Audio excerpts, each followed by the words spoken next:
Hello ladies, how are you doing? I hope you're doing very well. I want to welcome you back to my channel, The Remarkable Woman. Thank you so much for tuning in. If this is your first time joining us, you're welcome. I want you to know that this is a platform that was formed with you in mind. We seek to give you the tools that you need to enjoy your beautiful life that God has given you. And so please go ahead and subscribe if you're interested in the content that we share. I also want to encourage you to make yourself comfortable and let's get right into today's video. Welcome here to the Remarkable Woman channel.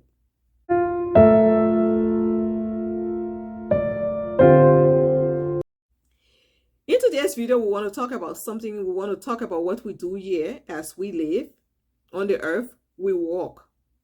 We take steps. We walk to go places, and the whole process of life and living is called the walk, the walk of life. And so we take steps.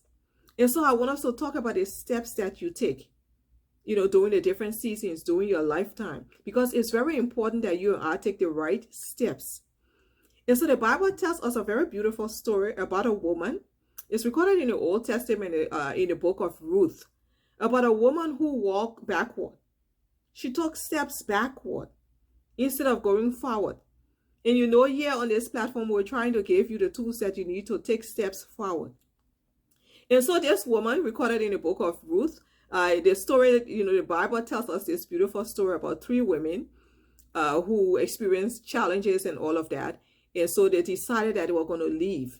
The older woman, Naomi, was the mother-in-law of the two daughters.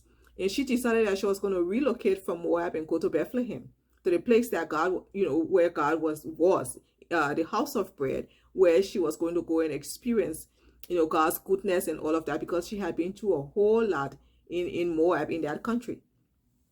Her daughter-in-laws decided that they would go with her. So the daughter-in-law, Ruth, made a decision and she went with her mother-in-law. The other daughter-in-law, Orpah, she went back to Moab, to idol worship.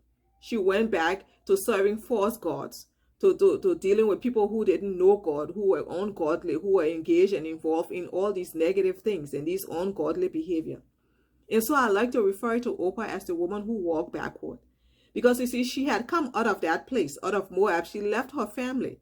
She married into Naomi's family.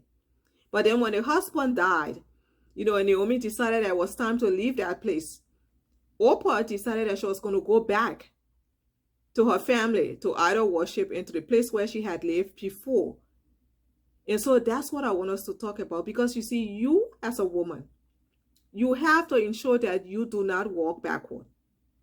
That at no point in time, no matter what you experience on the road of life, you will not take steps backward. You will not go to the place that you already been and that you're done with that thing, where God has delivered you from that behavior, from that conversation, from that, way of thinking, from that mentality. You're not going to go back to that place, because you see, to do that is to walk backward. And as a remarkable woman, especially as a Christian woman, you have to walk forward. The Bible tells us, God speaking, he said that he prepares a table before you. The table is not behind you. And so you must walk forward. And so we want to look at three ways that you can ensure that you as a woman, that you do not take steps backward. You want to go forward. The first way you can do that, number one, you must decide. It's a decision you make. You make a decision that you will not reverse. You're not going to walk backward. So if you've covered grounds, you've passed that place, you've passed that behavior, you're finished with that attitude and that conversation and that activity and all of that, you don't look at that thing anymore, you will decide that I will not do that again. You make a decision that you will not reverse.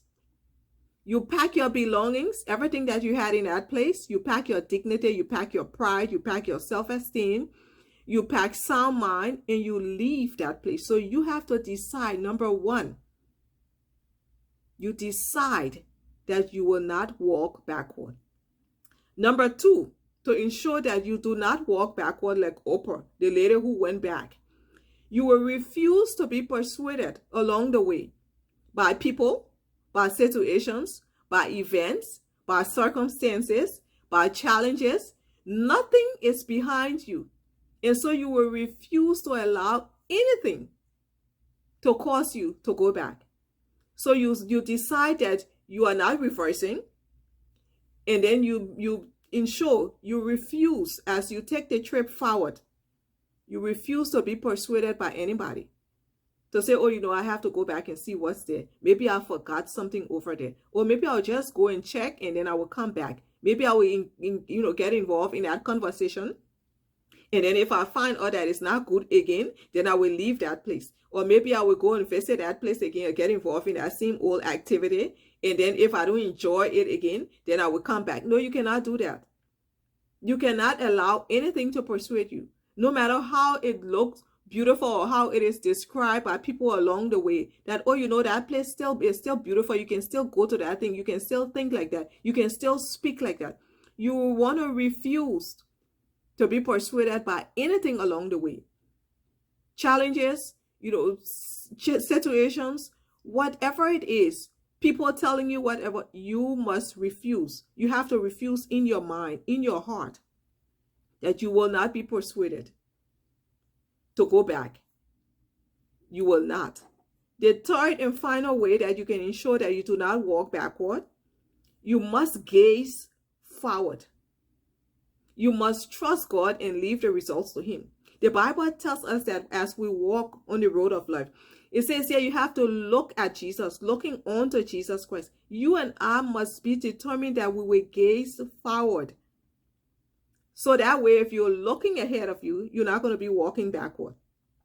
You're not going to be stumbling in the back and trying to see if you can reverse. You must gaze forward. You must keep your focus. Be looking at the exit ahead of you. Look forward. And when you do that, you will ensure that you do not walk backward and go back to visit that old place, that old behavior, to give into that old emotion. No, you will not do that, because then you've made a decision that you as a woman, especially as a Christian woman, that you're not going to walk backward. You're not going to reverse and go into those places that God has pulled you from, that you've worked so hard to come out of. You will make a decision. You will refuse to be persuaded, and you will keep your gaze forward. And then you will walk into God's best for your life. And so that's what I want to encourage you. I want us to note, that as women of faith, we do not go back to the places, to the people, to the conversation, to the behavior, to that emotion, to that old appointment, to that habit. We do not go back, because you see, it is beneath you. You've outgrown that thing. You are superior to all of that. Because God now has given you a new name, a new clothing. You wear hope, you wear love, you wear confidence. And so you're not going to walk backward. And so I want to encourage us. It's a beautiful story. It's recorded in the Bible. It's in the Old Testament book of Ruth. Oprah, the woman who walked backward. And you and I, as royal daughters of Jesus Christ, we walk forward into God's best for our lives. And we keep taking a bold step forward and enjoy the beautiful life that Jesus Christ died to give you. So that's what I want to share with you today. Please take care of yourself. Please go ahead and leave a comment. Like the video, share it if you find it interesting. And I look forward to talking to you. I look forward to seeing you in the next video. God bless you, and I'll talk to you soon.